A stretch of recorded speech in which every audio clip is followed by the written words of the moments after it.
안녕하세요. 저는 일남 일녀를 둔 60대 후반의 평범한 엄마 이영실입니다. 오늘 제가 여러분께 들려드릴 이야기는 제 가슴에 대못을 받고 제 딸의 눈에서 피눈물을 쏟게 했던 전 사위가 비참하게 무너진 통쾌한 사연입니다. 그 기막힌 이야기를 지금부터 시작해 보겠습니다. 제 남편은 아이들이 한창 학교에 다닐 무렵 큰 병을 앓으며 병석에 눕게 되었습니다. 그 전까지만 해도 평범하게 잘 살아왔던 우리 집이 남편의 병환으로 인해 급격하게 무너지게 되었죠. 남편의 긴 투병 생활과 함께 저희 집 형편은 나락으로 떨어졌으니까요. 남편은 당연히 경제활동이 어려워졌고 저도 남편의 간병 때문에 일을 길게 할 순 없어 짧게 일을 해야 했습니다. 그렇다 보니 집 형편은 나아질 길도 없이 오랫동안 어려웠습니다. 그 고생 끝에 남편이 괜찮아졌다면 참 다행이었겠지만 결국 남편은 세상을 떠났고 남은 건 빚더미뿐이었습니다.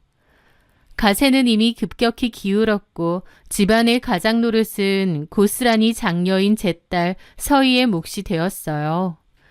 저희 큰딸 서희는 너무나도 야무지고 미련할 정도로 책임감이 강한 아이였습니다. 공부도 참 잘해서 학창시절 전교 1등을 놓치지 않기도 했어요. 어려운 가정 형편 탓에 학원도 잘 못 보내줬는데 혼자서 어찌나 야무지게 잘하던지요. 선생님들도 서희를 기특해 했습니다. 결국 서희는 명문대에 합격도 했는데 엄마로서 부끄러운 말이지만 저는 서희가 명문대에 합격한 줄도 몰랐습니다. 왜냐면 먹고 살기 위해 바쁘게 살기도 했고 또 서희가 말을 안 했거든요. 서희는 자기 혼자서 등록금을 도저히 낼 수 없을 것 같다고 생각했는지 저한테 말도 안 하고 입학을 포기했던 거죠. 나중에 그 사실을 알고 억장이 무너지는 것 같았습니다. 하지만 저희 집 사정이 너무 안 좋았기에 왜 그랬냐고 딸에게 따져 물을 수도 없었습니다. 저희 집은 오랫동안 형편이 어려워지면서 주변에 돈도 많이 빌렸고 빚도 많이 진 상태라서 도저히 등록금을 마련할 재간이 없긴 했거든요. 결국 서희는 원래 가고 싶었던 대학교가 아니라 좀 떨어진 지방의 대학교에 4년 등록금을 받는 조건으로 가게 되었습니다. 거기 기숙사에서 생활하기로 했고요. 서희는 이것도 좋다고 했지만 전교 1등을 놓지 않았던 서희에겐 아쉬운 결과일 수밖에 없었죠. 서희는 학교를 다니는 동안에도 아르바이트를 쉬지 않고 했습니다. 자기 생활비와 용돈도 벌고 남은 돈으론 저희 집 생활비도 보탰죠. 제가 그렇게 하지 말라고 공부에만 전념하라고 해도 서희는 악착같이 아르바이트와 학업을 병행했습니다. 한 번씩 볼 때마다 애가 고생이 많은지 살이 쭉쭉 빠져있고 손마디도 거칠어져 있는 게 도저히 20대의 청춘을 즐기는 대학생 같지가 않아서 마음이 찢어지더라고요. 낮에는 아르바이트하고 밤에는 학교 공부하고 어찌나 과로를 했는지 코피까지 종종 흘리는 것을 알고 가슴이 찢어지더라고요. 딸의 고생을 알면서도 소리 죽여 우는 것 말고는 해줄 수 있는 게 없는 참으로 무능하고 죄 많은 엄마였습니다. 저는 병원에서 청소하는 일을 했고 남는 시간에는 집에서 부업을 하기도 했습니다. 그래서 겨우 생활비 정도만 벌 수 있었는데 딸이 아르바이트하고 노력하면서 따로 지동생 등록금으로 400만 원 정도를 마련해 놓았더라고요. 동생은 자기처럼 원하는 대학을 포기 말라는 거였죠. 그걸 알고 저도 저희 아들도 눈물을 펑펑 흘렸고 저희 아들은 지금도 자기 누나에게 늘 고마움을 안고 살아갑니다. 어쨌든 그렇게 저희 집은 저희 큰딸이 가장의 역할을 참 많이 했습니다. 그 어린 딸한테 가장의 역할을 지우게 한 것 같아 저는 평생 미안한 마음을 갖고 살았죠. 참 고단하게 살아온 딸이었기에 나중에 자기가 원하는 곳에 잘 취업하고 또 저희 딸만을 사랑해주는 좋은 사람 만나서 행복하게 살았으면 좋겠다고 늘 생각했습니다. 그러던 어느 날 딸이 결혼하고 싶은 남자가 생겼다며 한 남자를 데려왔습니다. 그가 바로 첫 번째 사위인 유철민이었어요. 착하고 그간 고생 많이 하며 살았던 딸이기에 그토록 좋은 사람 만나길 간절히 바랬건만 솔직히 처음 봤을 때부터 첫 번째 사위는 제 마음에 썩 들지 않았습니다. 저희 집을 마구 훑어보며 무시하는 듯한 눈빛도 그렇고 말투에도 묘하게 섞인 거만함이 거슬렸기 때문이었죠. 게다가 서희 씨가 생활력이 강해서 마음에 들어요. 라고 하는 겁니다. 제 딸이라는 사람 자체가 좋아서 결혼하고 싶다기보다 생활력이 강해서 좋다는데 엄마인 제 입장에선 결코 듣기 좋은 말은 아니었죠. 저는 썩 마음에 안 들었지만 딸이 유철민을 참 많이 좋아하더라고요. 저는 서희에게 결혼에 대해서 좀 더 생각을 해보는 게 어떻냐고도 했는데 서희는 철민 씨가 말은 툭툭거리지만 심성이 착하고 남자답고 든든하다며 잘 살 수 있으니 걱정 말라고 하더라고요. 야무지고 똑똑한 딸이니 어련히 알아서 잘하겠지. 그리고 저도 한두 번 본 걸로 사람을 함부로 판단할 수는 없기에 오랫동안 사귀어온 딸이 보는 게 맞겠지 생각했습니다. 그렇게 저희 딸은 첫 번째 결혼을 하게 되었죠. 하지만 딸의 첫 번째 결혼 생활은 사는 게 아니라 견디는 것이었습니다. 딸이 저한테 시시콜콜 말을 하지 않아 몰랐다가 나중에 알게 되었는데 첫사위 유철민은 짐승만도 못한 인간이었죠. 유철민은 결혼 생활 내내 처가가 가난하다고 서희를 개무시했다고 하더군요. 제 딴에는 사위가 오는 날이면 없는 살림을 털어 상다리가 부러지게 음식을 차려주곤 했는데 유철민은 젓가락으로 반찬을 뒤적거리며 깨작깨작 먹었습니다. 그러면서 장모님, 이 나물에서 쿰쿰한 냄새가 좀... 아유, 그런가? 어제 무친 건데 쿰쿰하면 먹지 말게. 그리고 갈비도 너무 질겨요. 턱이 아파서 못 먹겠어요. 너무 짜기도 하고. 그런 식인 겁니다. 저는 너무 무안하고 부끄러웠고 저희 딸도 굳은 표정으로 그만하라고 유철민을 흘겨보더라고요. 그렇게 하고 집에 가면 여지없이 싸웠나 보더라고요. 나중에는 사위가 거의 저희 집에 오지도 않았습니다. 심지어 명절에도 저희 딸을 보내주지 않았죠. 서희가 가타부타 말은 안 하지만 얼마나 무시를 당하고 살았는지 피부로 느껴지더라고요. 그런데 한 가지만 하는 인간 없다더니 유철민 그 인간은 기어코 돌이킬 수 없는 사단까지 냈습니다. 여자가 생긴 거였죠. 그것도 아주 뻔뻔하고 대범하게 서희가 회사 간 틈을 타서 상간녀를 안방까지 끌어들인 거예요. 서희가 몸이 안 좋아 조퇴를 하고 예정보다 일찍 귀가한 날 현관에서 낯선 여자의 구두를 보았고 안방에서는 남녀의 웃음소리가 들려왔다더군요. 떨리는 손으로 방문을 열었을 때 그 추악한 광경을 직접 목격한 딸의 심정이 얼마나 기막히고 무너졌을지. 그런데 유철민은 외도를 들키고도 당황하기는커녕 오히려 적반하장으로 나왔다는 거예요. 무릎을 꿇고 빌어도 모자랄 판에 오히려 딸에게 소리를 지르며 딸 탓을 했다더군요. 유철민은 서랍에서 통장 하나를 집어 던졌다고 했습니다. 서희가 자기가 버는 월급을 아껴 제 병원비와 약값으로 쓰라며 한 달에 20만 원에서 30만 원 정도를 보내줬거든요. 그걸 꼬투리를 잡으며 생난리를 쳤다는 겁니다. 너 내가 모를 줄 알았어? 야금야금 돈 빼돌려서 네 친정 먹여 살렸잖아. 아픈 엄마를 위해 30만 원 보내준 게 무슨 친정을 먹여 살렸다는 건가요? 심지어 저희 딸도 돈을 벌었기에 맞벌이였는데요.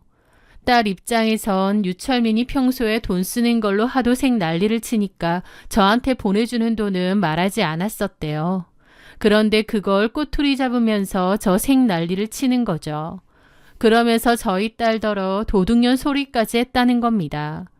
유철미는 지가 바람피고 상간녀를 지방까지 불러들였으면서 오히려 저희 딸이 돈을 친정으로 빼돌렸다느니 갖은 누명을 씌워서 협박을 한 거죠. 자기 주변에 변호사 친구들 많고 절대 가만 안 있을 거라면서요. 너무 지쳐버린 딸은 싸울 기운도 남아있지 않았다고 했습니다. 명백한 사위의 잘못임에도 불구하고 결국 위자료 한 푼 받아내지 못한 채 이혼을 해야 했거든요. 저한테 티내지 않고 애써 괜찮은 척하며 살아가던 딸은 짐을 싸들고 저희 집에 온 순간 결국 눈물을 펑펑 쏟았습니다. 딸이 쏟아낸 눈물은 제 가슴을 후벼 파고 제 뼈에 사무쳤죠. 내 잘못이다. 아무 힘도 없고 돈도 없어 내 딸을 지켜주지 못했고 무시당하게 만들었구나. 죄책감에 딸을 끌어안고 밤새 통곡했습니다. 누구보다 행복하길 바란 딸이지만 결국 상처만 남긴 채 다시 집으로 돌아오게 된 거였죠. 이혼 후 제 딸 서희는 마치 영혼이 빠져나간 사람처럼 한동안 웃음을 잃고 살았습니다. 그 활발하고 야무지던 아이가 대인 기피증에 걸린 듯 말도 없어지고 회사와 집만 오갔죠. 게다가 하루는 밤중에 혼자 술을 마시고는 자기는 실패한 인생이라고 자책을 하는데 억장이 무너져 내리는 것 같았습니다. 제가 할 수 있는 거라곤 그저 시간이 약이려니 하며 딸의 곁을 지키면서 마음을 달래주는 것뿐이었죠. 하지만 죽으라는 법은 없나 봅니다. 칠흑 같던 서희의 인생에도 다시 따뜻한 봄날이 찾아왔습니다. 지인의 소개로 조심스럽게 만나게 된 지금의 사위 덕분이었죠. 이름은 장동석이었고 서희보다 5살이 많았어요.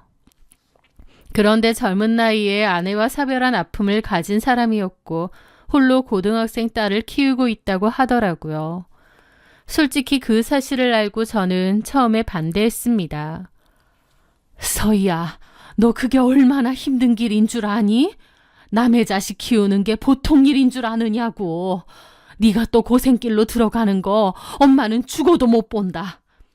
하지만 서희는 단호했습니다. 내가 비록 첫 번째 결혼도 엄마 말 안 듣고 실패한 거 알아. 그런데 엄마, 나 한 번만 더 믿어줘. 이 사람은 달라. 아픔이 있지만 어른스럽고 든든한 사람이고 서로 보듬어주며 살고 싶어. 걱정이 됐지만 서희도 많이 고민이 있었을 거라는 생각이 들더라고요. 그래서 결국 결혼을 허락했는데 막상 결혼해보니 제 진한 걱정은 기우였습니다. 서희는 장서방과 살면서 많이 행복해했고 긍정적으로 변화가 컸거든요. 물론 서희도 그만큼 노력을 많이 했죠. 장서방의 딸 민지는 사춘기 예민한 시절에 엄마를 잃었고 마음의 문을 닫았는데요. 서희는 억지로 엄마 노릇을 하려 들지 않았습니다. 그저 그 아이의 텅 빈 옆자리를 묵묵히 지켜주었어요.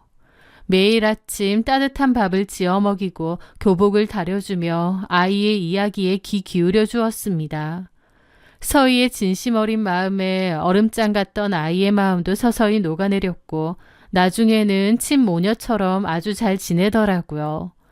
장서방은 그런 서희의 노력을 너무 고마워했고 장서방도 그만큼 서희에게 또 저에게도 잘하려 노력했습니다. 둘 다 2번째 가정을 이루는 것인 만큼 서로 더 신경 쓰고 노력을 많이 했던 거였죠. 그런 과정을 거치며 그 누구보다 끈끈한 진짜 가족이 되어가고 있었습니다. 장서방은 인품이 참 훌륭했습니다.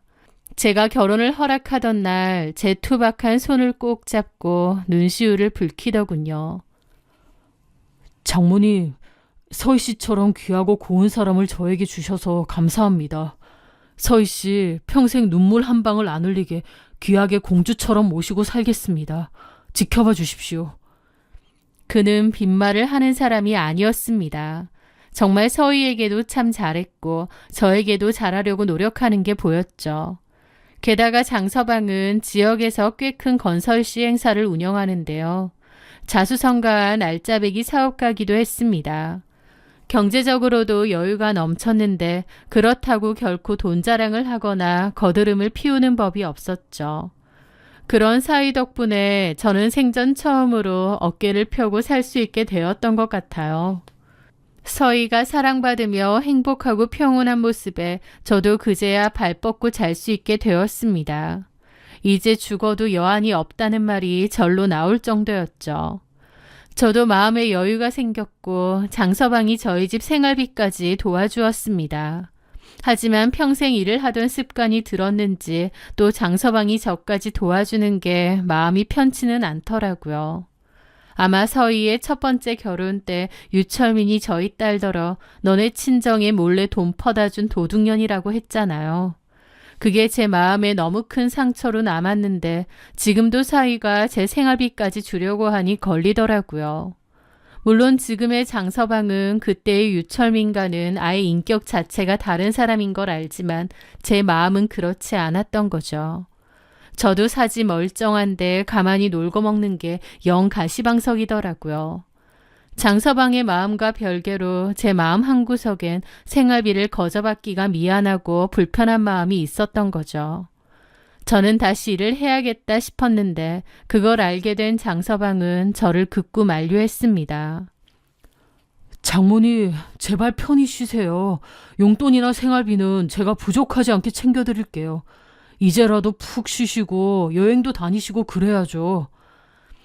그러면서 제가 일하는 걸 극구 만류했지만 제 고집을 꺾을 순 없었습니다.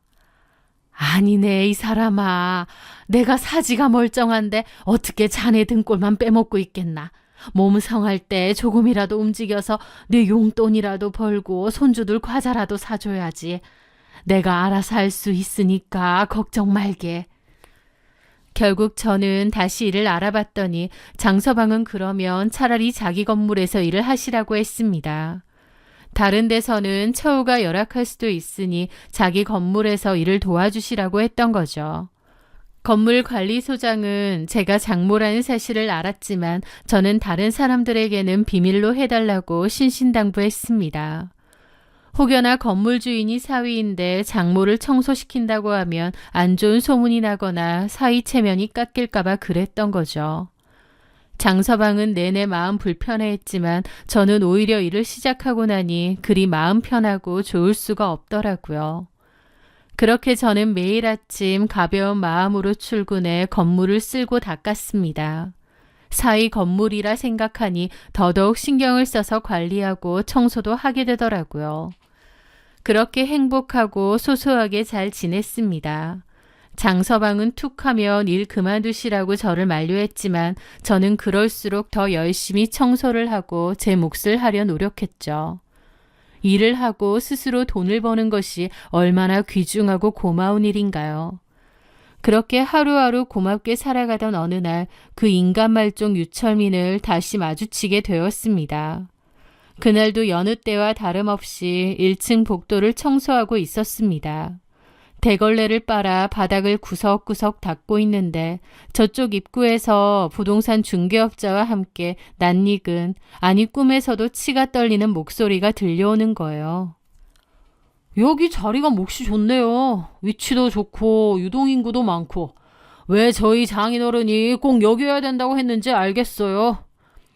설마 하는 심정으로 고개를 들어보니 세상에나 전 사위였던 유철민이었습니다. 4년 전 제 딸을 비참하게 내쫓았던 그 얼굴. 유철민 옆에는 젊은 여자가 팔짱을 끼고 있었죠. 사장님, 사모님, 여기가 우리 시내에서 유동인구 제일 많은 황금입지예요. 베이커리 카페 하시기엔 딱이죠. 서로 못 들어와서 안달난 곳인데 마침 자리가 난 겁니다. 나중에야 알게 된 거지만 유철민 옆에 그 여자는 지역에서 꽤나 유명한 대형 베이커리 체인점 대표의 막내딸이었습니다. 유철민은 전에 그 상간녀랑은 헤어진 모양이고 무슨 재주인지 그 부잣집 외동딸을 낚아챈 모양이었죠. 예비 장인이 그 외동딸에게 베이커리 카페를 마련해 주겠다고 한 모양이었고 카페 자리를 약혼남인 유철민과 같이 알아보는 것 같았습니다.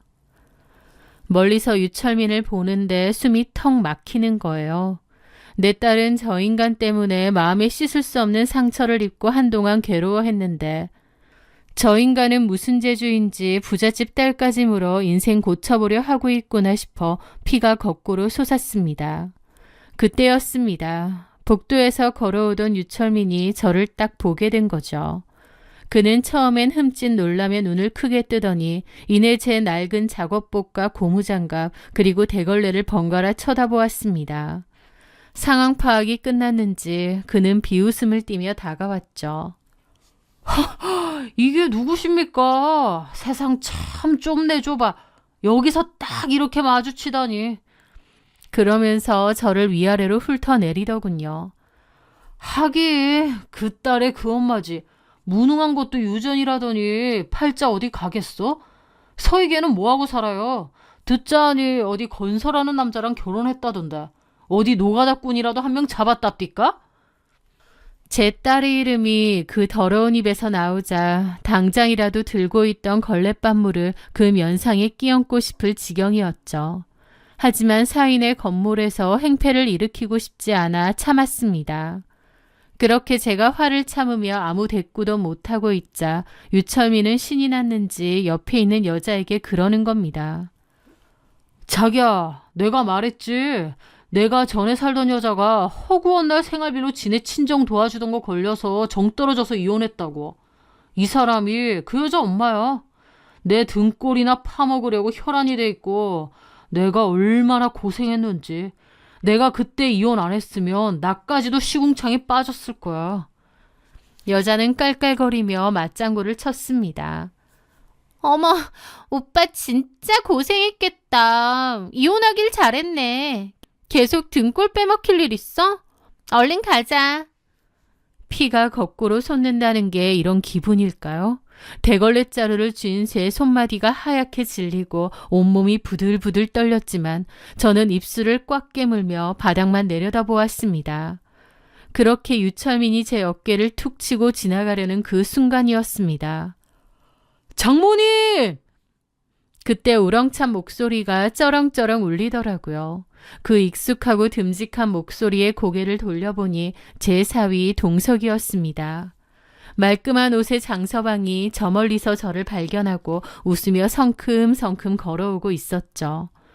유철민은 장서방도 고깝게 위아래로 훑어보더라고요. 그러더니 저보고 아, 그 노가다 한다는 새사위인가 보네. 그런데 부동산 중개업자 김 소장이 반갑게 저희 장서방하고 인사를 했죠. 아유, 장 사장님 오셨어요? 1층 상가 계약건으로 손님을 모시고 왔거든요. 그 말에 유철민이 미간을 찌푸리며 그러더라고요. 그걸 이 사람한테 왜 말하세요? 그 말에 김 소장이 말했죠. 왜 말하긴요. 이분이 이 건물 주인이니까 말하죠. 계약을 하려거든 이분과 해야 되니까요. 예? 유철민의 눈이 휘둥그레졌습니다.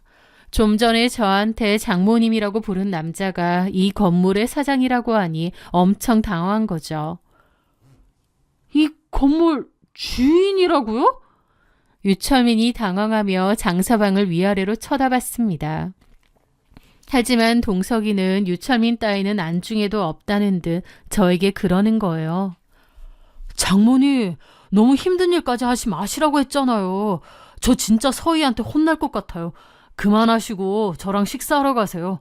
김 소장님, 손님에게 상가 소개 잘 부탁드리고 나중에 계약하실 것 같으면 연락 부탁드려요. 장모님, 어서 식사하러 같이 가세요. 장서방의 말에 유철민은 입을 떡 벌린 채 뻐끔거리며 쳐다만 보더라고요. 그래서 제가 그랬죠. 장서방, 이 사람을 공교롭게 여기서 다 보게 됐네. 이 사람이 바로 우리 서희 그 전남편이라는 그 작자야. 오랜만에 마주쳤는데 나 보자마자 아직도 이러고 사느냐고 비아냥거리네. 사람 쉽게 안 변한다더니 아직도 똑같네, 똑같아. 제 말을 듣자마자 장서방의 눈빛이 매섭게 변했습니다. 평소 장서방은 사람 좋고 서글서글한데 미소는 온데간데 없어지고 싸늘하게 유철민을 한번 쳐다보더라고요. 그러더니 김 소장에게 김 소장님. 예, 사장님. 이분한테는 저희 매장 계약할 생각 없으니까 그냥 돌아가라고 하고 다른 분 하신다는 분 있으면 연락 주세요. 장서방의 단호한 말에 유철민의 얼굴이 흑빛이 되더라고요. 아니, 그런 게 어딨어요. 저희가 한다고 했는데. 어딨긴 여기 있죠. 내 건물인데 내 마음이지. 그쪽이랑은 계약할 생각 전혀 없으니까 당장 나가세요. 상황이 급변하자 유철민이 사색이 되었습니다. 그 옆에 여자도 어떡하냐고 발을 동동 거리더라고요. 하지만 유철민은 자존심을 부리면서 어이가 없다며 넘쳐나는 게 건물인데 자기들이 손해냐고 큰 소리를 치더라고요. 그러더니 저더러 하! 최서희가 뭔죄주인지 돈 많고 순진한 남자 잘도 꼬셨나 보네. 아주 팔자 폈겠어. 그러는 겁니다. 저도 그 말에 눈이 뒤집혔는데 저보다 먼저 장서방이 유철민의 멱살을 휘어잡았습니다. 등치 좋고 힘 좋은 장서방이 유철민의 멱살을 잡고 흔들자 멸치마냥 흔들리더라고요. 당신 입 조심해. 어따 대고 남의 아내를 함부로 입에 올려. 내가 들은 얘기가 한두 개가 아닌데 뭐 잘났다고 그딴 소리야. 장서방이 으름장을 놓자 유철민은 겁에 잔뜩 질렸지만 옆에 지 약혼녀도 있다 보니 쪽팔린지 욕을 퍼부으며 놓으라고 퍼덕퍼덕 거리더라고요. 그렇게 장서방이 유철민을 확 뿌리치자마자 이번엔 제가 대걸레를 들고 유철민에게 확 위협을 했습니다. 유철민은 으악 소리를 내며 미쳤느냐고 소리를 내더라고요. 내 딸 눈에 피눈물 내더니 모자랐다고 그딴 소리야. 우리 집 무시하고 우리 딸 개고생 시킨 것도 모자라서 신혼집에 여자까지 데리고 와서 바람질이나 핀 더러운 인간이 사람 새끼냐? 남의 눈에 눈물 내면 네 눈엔 피고름이 나오는 법이야. 썩 꺼져. 우리 사이 건물 더럽히지 말고. 제 말에 유철민은 재수가 없다느니 욕을 했고 장서방이 다시 한번 말해보라며 눈을 부라렸습니다. 그러자 결국 씩씩대더니 꽁지가 빠져라 도망가더라고요.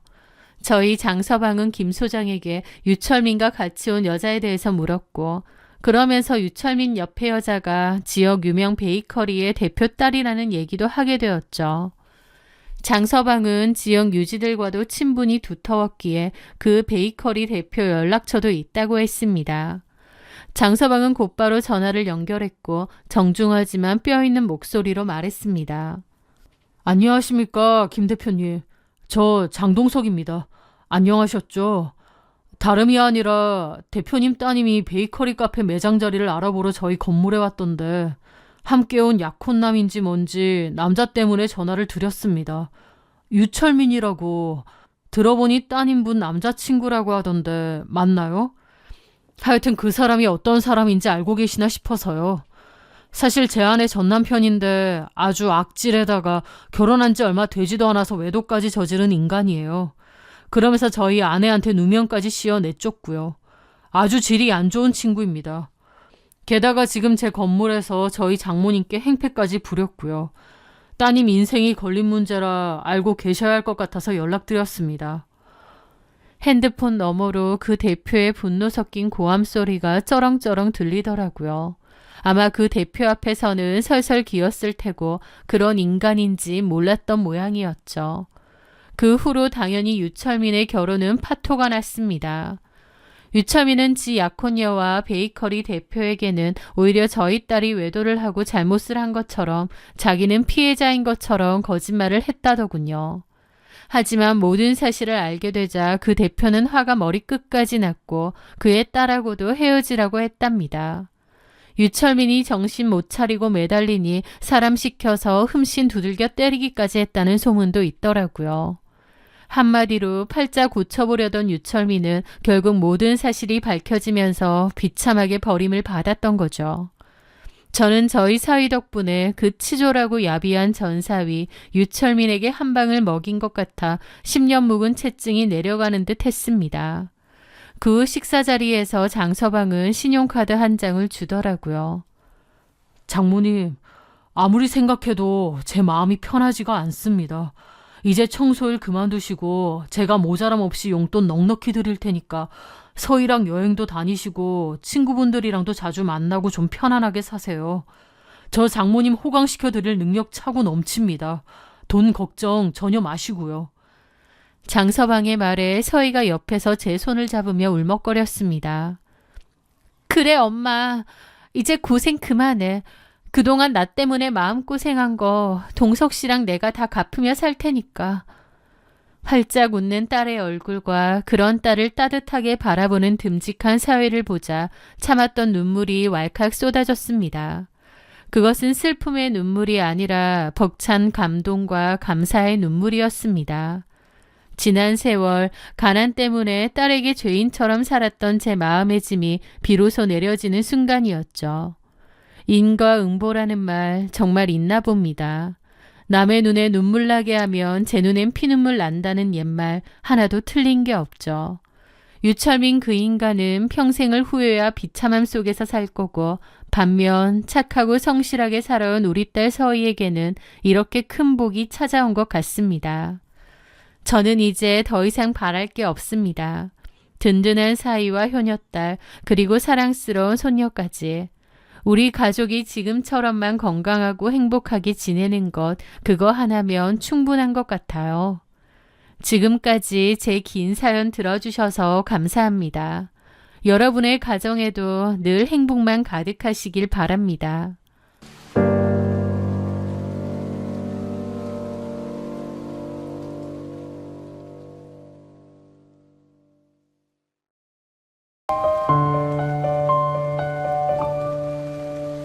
안녕하세요.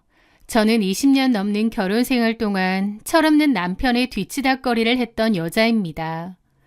그 철없던 인간은 본인이 돈벼락을 맞은 줄 알겠지만 사실 남편이 맞은 건 돈벼락이 아니라 날벼락이었죠. 지금부터 그 기막힌 사연을 들려드리겠습니다. 남편과 저는 작은 앤틱 소품 및 가구점을 함께 운영했습니다. 하지만 처음부터 이 일을 했던 건 아니에요. 저는 원래는 은행원이었습니다. 25, 꽃다운 나이에 제 인생 최대의 실수를 저질렀는데 바로 남편 한용태를 만난 거였죠. 제 친구의 소개로 만났는데요. 처음엔 그 남자에게 호감이 컸습니다. 돈도 잘 쓰고 화통하고 남자다운 성격에 심지어 집안도 꽤 잘 산다고 하더라고요. 소개팅 첫날인데 비싼 레스토랑에 저를 데려가 메뉴판은 보지도 않고 가장 비싼 메뉴와 와인을 주문하는 거예요. 여유롭고 남자다운 말투와 행동, 거침없는 그 모습이 그때는 허세라고 생각되지 않고 멋있어 보였습니다. 그런데 그 역시 저에게 첫눈에 반했다며 쫓아다니는데 당해낼 재간이 없었죠. 그렇게 연애를 하다가 결혼까지 하게 되었는데 그때 당시에는 주변에서 모두 제가 시집 잘 간다며 부러워했고 저 역시 그렇게 믿었습니다. 그런데 막상 결혼하고 나서 내가 제대로 콩깍지에 씌었구나 깨닫게 되었습니다. 화통하고 남자다운 씀씀이를 가졌다고 생각했는데 결혼하고 보니 대책 없고 계획 없는 낭비이자 허세일 뿐이었더군요. 남편은 사업을 한다고 했는데 그것도 잘 되지도 않고 망하기 직전이었고 시댁이 잘 살았던 것은 맞지만 이미 남편이 여러 차례 사업을 실패하면서 시댁의 재산은 모래알처럼 흩어져 나가고 있었던 겁니다. 그리고 결혼하고 1년도 안 돼 결국 남편이 하던 사업은 정리를 했습니다. 그리고선 시부모님이 마지막으로 쥐어주신 돈으로 노래방을 차렸어요. 초반에나 좀 잘되나 싶더니 나중에는 손님도 없고 맨날 자기 친구들 불러다 공짜 술 먹는 날이 더 많았습니다. 그래서 결국 가게를 정리했고 남은 돈에 대출까지 좀 내서 오락실 사업인가 뭔가를 한다고 덤볐어요.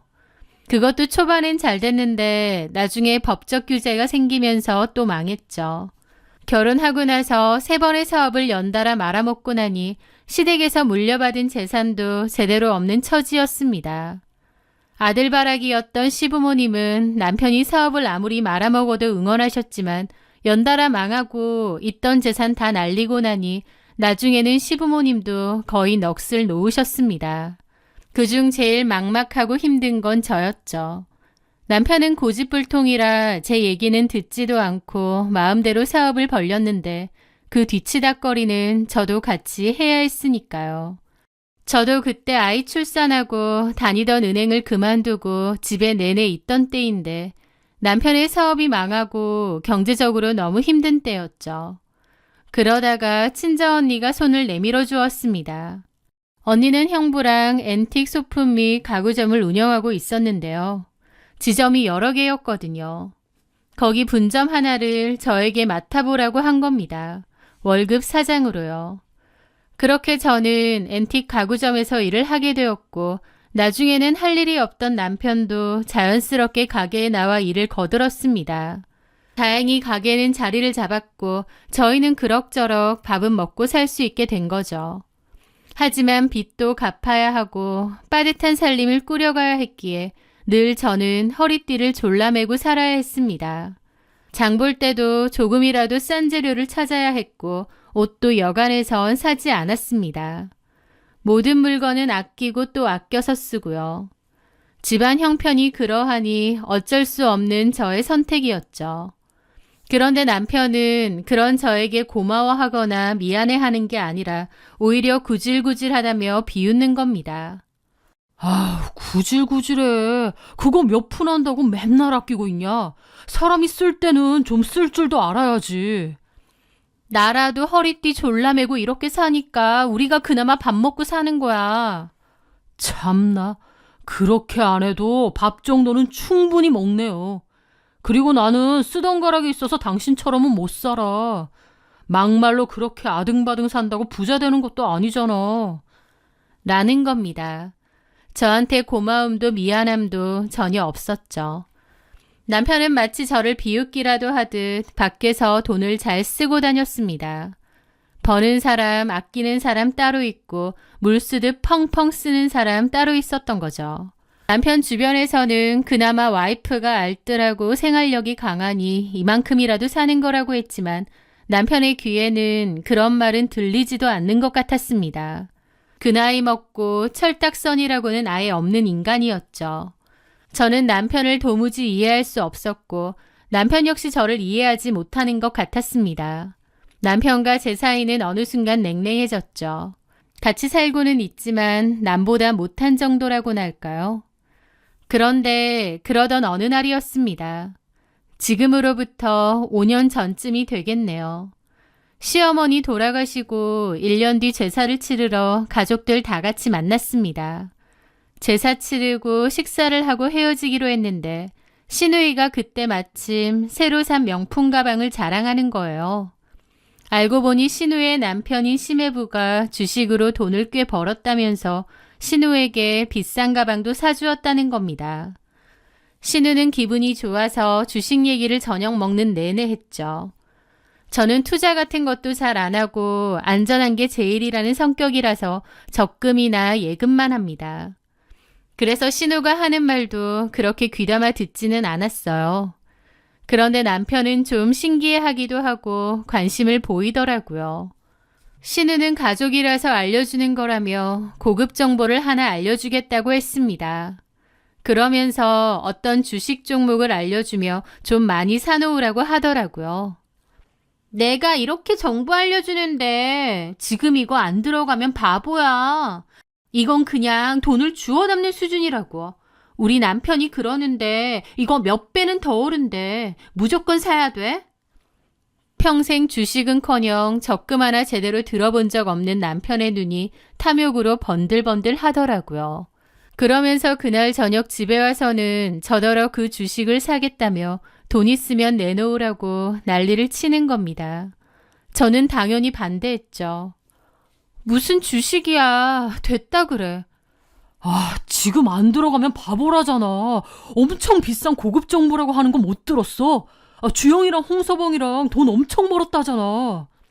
물론 이번에는 많이 벌었겠지만 그 전에 홍서방님 돈 엄청 많이 잃었잖아 주식으로. 아, 그건 까먹었어? 여태까지는 족족 날리기만 하더니 이제야 돈 좀 벌었나 보네.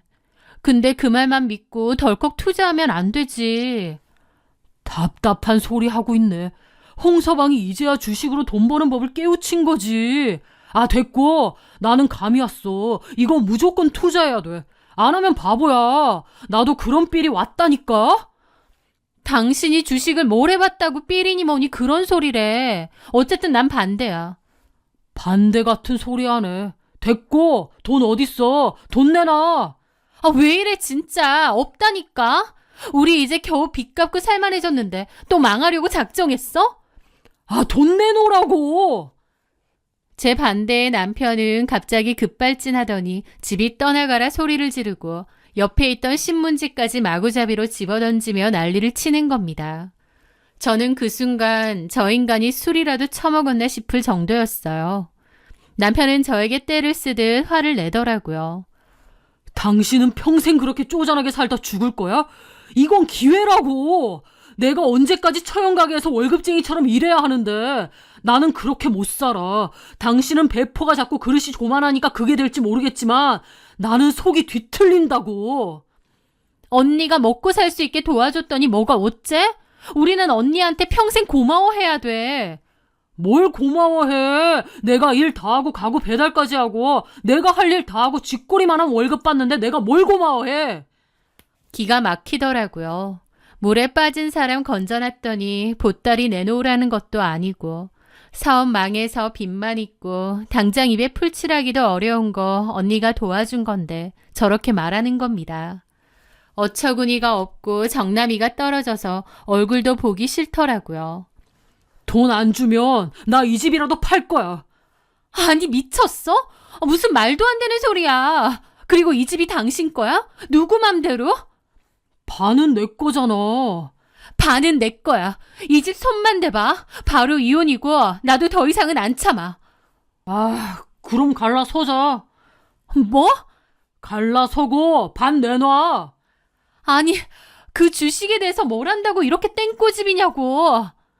남편은 뭐에 홀린 것 마냥 그걸 사야 된다고 돈 내놓으라고 이혼이라도 하자는 소리까지 하는 겁니다.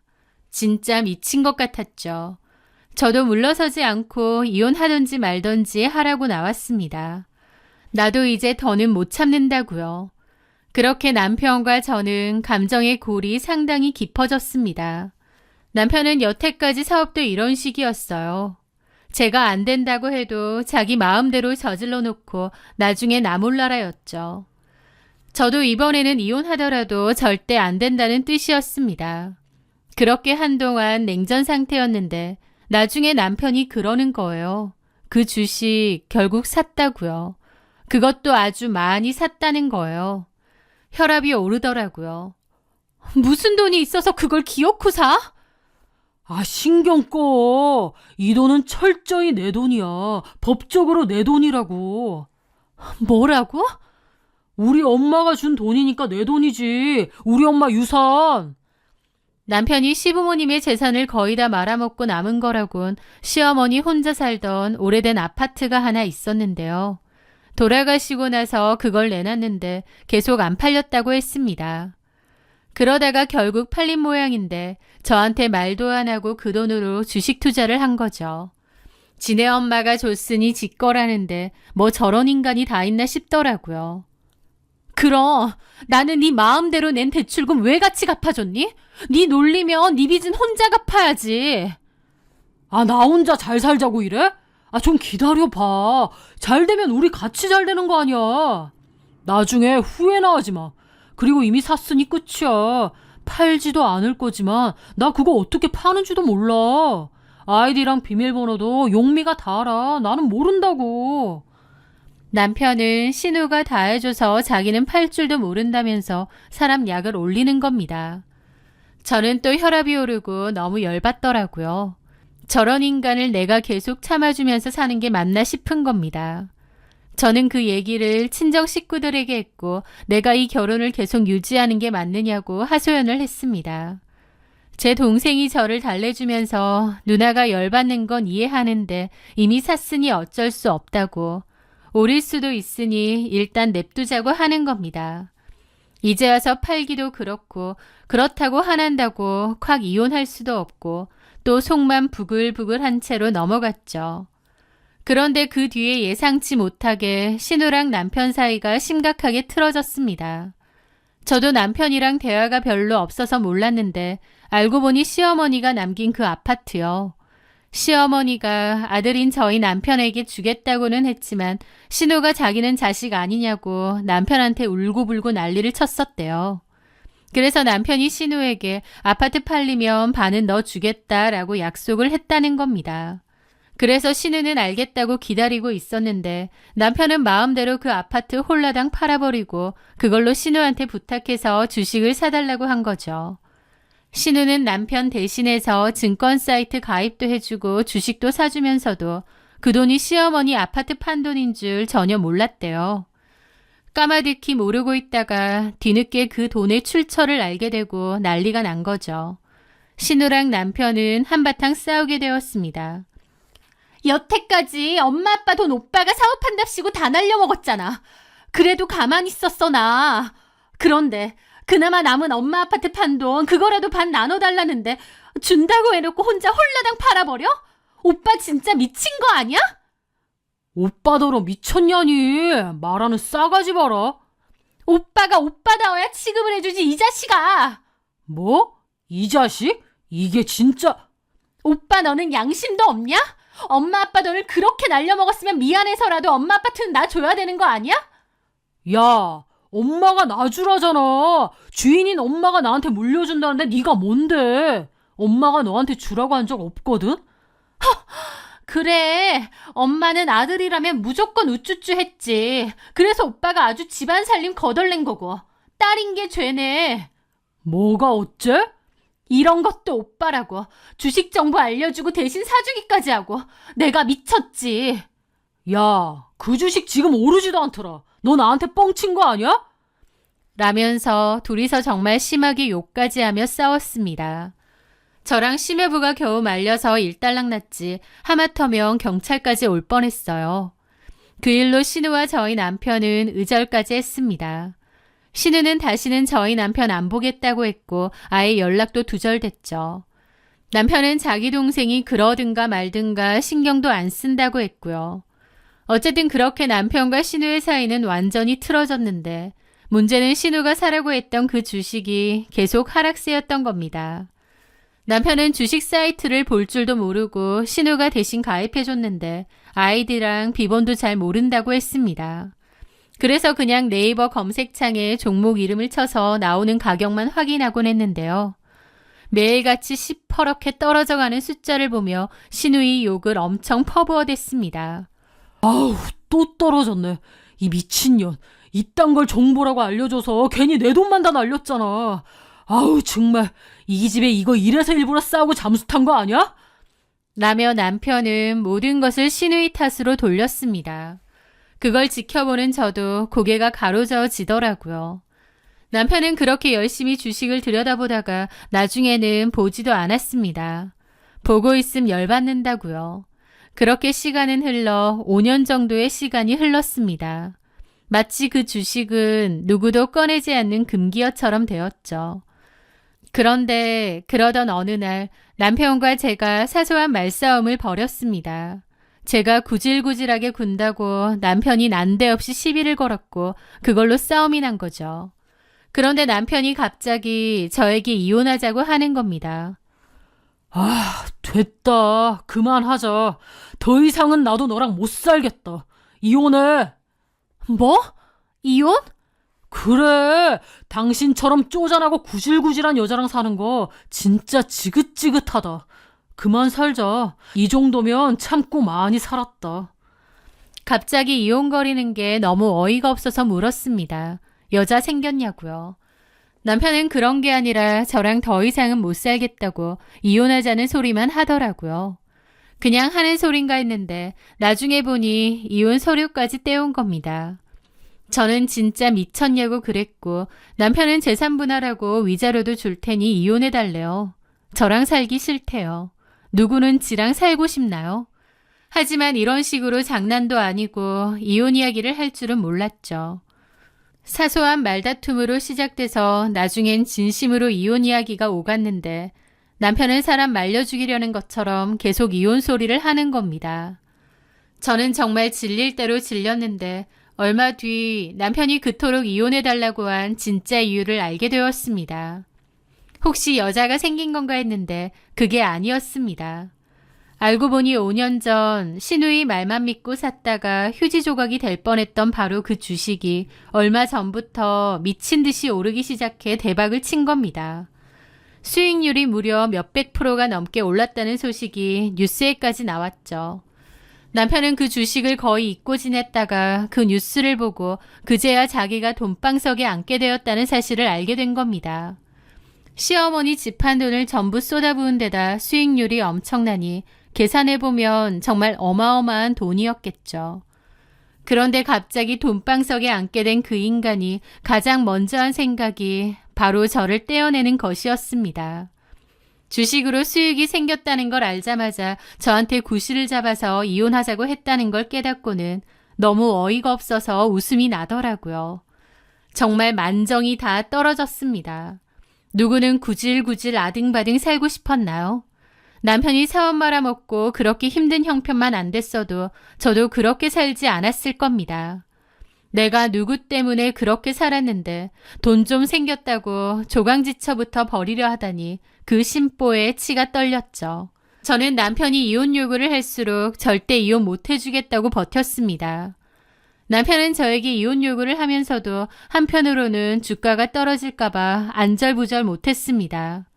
너무 고점이라 지금이라도 주식을 팔아야 하는데 5년 전 대판 싸우고 연을 끊다시피 한 시누이는 전화도 받지 않았으니까요. 아, 이 기집애가 왜 전화를 안 받아? 이러다 떨어지면 어떡하려고. 빨리 팔아야 하는데. 남편은 왼종일 주식만 검색해보며 발을 동동 굴리더라고요. 주식을 사긴 했지만 시누이가 대신 사줬기에 아이디도 비밀번호도 거래하는 방법도 몰랐던 남편은 그저 발을 동동 구르며 난리를 쳤죠. 저는 저 꼬라지가 보기 싫어 이혼을 콱 해주고 싶다가도 또 누구 좋으라고 이혼을 해주나 싶기도 했습니다. 그런데 어느 날 신우에게서 전화가 왔습니다. 5년 만에 온 전화였죠. 나한테 왜 전화했을까 어리둥절하며 전화를 받았습니다. 아가씨? 잘 지내셨어요? 언니. 예, 어쩐 일이에요? 오빠한테 무슨 일 있어요? 왜 이렇게 전화를 해대는 거예요? 아가씨한테 전화 많이 했죠? 네. 5년 전에 그러고 인연 끊기로 했던 것 같은데 왜 자꾸 전화질인 건지. 혹시 무슨 일이라도 있어요? 신우는 아무것도 모르는 것 같았습니다. 저는 신우에게 말을 했죠. 그때 아가씨가 사라고 했던 주식 말이에요. 네, 그게 왜요? 그거 남편이 많이 올랐다고 이제 팔아야 된다고 하는데. 네? 왜 그때 주식 대신 사준다고 했잖아요. 그거 엄청 올랐던데. 남편이 팔고 싶어도 방법을 모른다고 그래서 전화한 걸 거예요. 그게 많이 올랐어요? 몰랐어요? 이를 어쩌지? 왜요? 그러면서 신우가 저한테 들려주는 말은 정말 경악 그 자체였습니다. 전화를 끊고 한참이나 어안이 벙벙하더라고요. 그리고 저는 고민 끝에 남편에게 말했습니다. 원하는 대로 이혼해준다고요. 좋아. 나도 생각해봤는데 이렇게 못 살겠어. 이혼해줄 테니까 당신이 말한 위자료랑 재산분할 서류에 똑똑히 명시해. 저는 남편이 제시한 금액으로 협의이혼 서류를 작성하고 빠르게 법원에 제출도 했습니다. 집은 금매로 내놓았습니다. 재산분할도 해야 되고 겸사겸사 내놓은 거였죠. 그렇게 속전속결로 이혼 서류를 내고 저는 집을 나가서 친정에서 지내기로 했습니다. 집이 팔리는 대로 재산분할 돈은 받기로 약속하고요. 제가 짐 정리를 하고 떠나는 그 순간까지도 남편은 콧노래를 불렀습니다.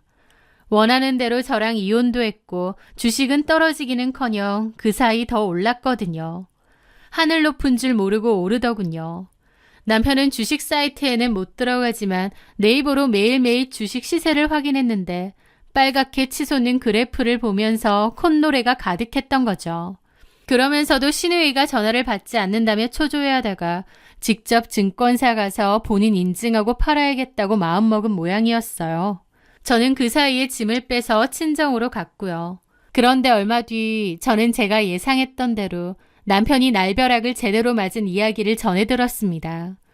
증권사에 갔던 남편은 본인 인증을 다 하고 자기가 갖고 있는 주식도 다 매도를 하겠다고 한 모양인데 남편은 모르지만 저는 알고 있었습니다.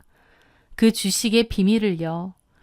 남편이 5년 전에 샀다고 생각했던 그 주식, 사실은 5년 전에 이미 싹 매도가 되었다는 것을요. 이게 무슨 말이냐고요? 5년 전에 신우랑 남편이 대판 싸웠을 때 신우가 열받아서 남편 주식을 전량 매도한 겁니다. 그리고 그 돈의 반은 자기가 먹고 나머지 반은 주식 계좌에 그대로 놔뒀대요. 그 뒤로 신우와 남편이 인연을 끊었으니 남편은 이러한 사실을 전혀 몰랐고 5년 동안 자기가 그 종목의 주식을 산 줄 알고 그래프를 보며 울고 웃고 화내고 기뻐하고 생난리 부르스를 쳤던 겁니다. 사실은 남편 앞으로 그 종목의 주식은 단 한 주도 없었는데 말이죠. 주식은 전혀 없고 투자금의 절반 금액만 덩그러니 주식 계좌에 남아 있었던 겁니다. 남편은 그 사실을 알고 그 자리에서 눈까디 짚고 뒤로 나자빠졌대요. 그냥 하는 말이 아니라 진짜 거품 물고 졸도를 해서 구급차까지 왔다고 합니다. 수백 프로의 수익률, 돈벼락, 그 모든 것이 다 사라진 걸 깨달은 순간 뒤로 나자빠진 거죠.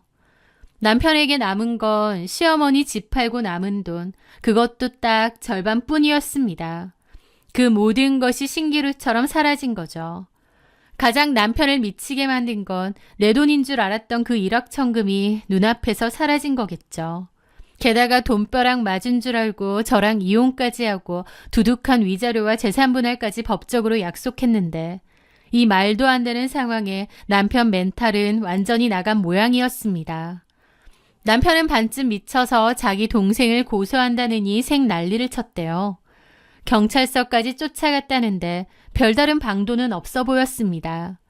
나중에는 거의 넋이 나가서 저한테 와서는 자기가 잘못했다고, 자기가 죽을 것 같다고 울고불고 하는 거예요. 멘탈이 완전히 나갔으니 저라도 붙잡아 보자는 심정이었던 것 같은데 저는 비웃으며 그 손을 단박에 뿌리쳤습니다. 가게도 더 이상 나오지 말라고 했고 처음 협의한 대로 이혼은 그대로 갈 테니 재산분할과 위자료 똑바로 내놓으라고 했죠. 내가 할 말은 그게 다라고요. 남편은 마치 당첨된 로또를 눈앞에서 도둑 맞은 사람처럼 넋이나가 몸져 누웠고 그 충격으로 정신까지 좀 이상해졌다는 얘기도 들었습니다. 그 후 저는 그런 남편과 깨끗하게 이혼했습니다.